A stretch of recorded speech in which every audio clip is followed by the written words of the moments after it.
In today's video, I'm going to teach you how to manage downloaded credit card transactions in QuickBooks Online. Let's start by getting into the right place in your file. From your left-hand navigation, go to Transactions, then choose Bank Transactions. In some versions, this may be called Banking, then Banking Center.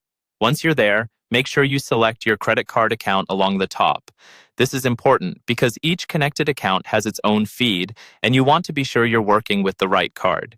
When the feed loads, you'll land on the For Review tab. This is where all newly downloaded transactions appear first. QuickBooks Online will try to help by suggesting categories or matches based on your past activity, but don't just accept them blindly.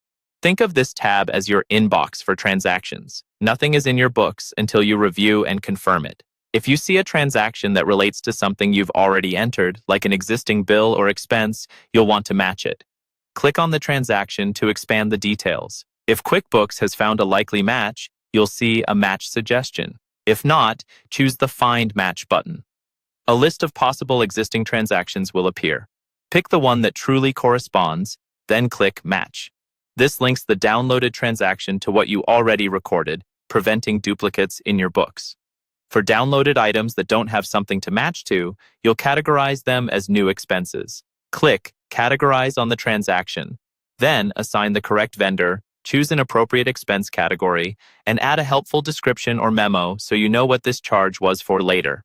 If a single transaction includes multiple types of spending, use the Split option next to category. For example, if one charge includes both office supplies and fuel, you can break it into two lines with different categories. When everything looks right, click Add to bring it into your books. Next, let's talk about payments to the credit card. When your bank pays the credit card bill, that's a transfer from your checking account to the credit card liability account, not an expense. In the bank feed, use the Transfer button for these payments. This keeps you from double counting the expenses you already recorded on individual credit card charges. Sometimes you'll see items you don't want in your business books at all, such as personal charges. In those cases, select the transaction and use the Exclude option.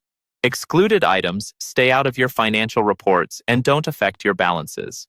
Finally, to speed things up, you can work with multiple transactions at once.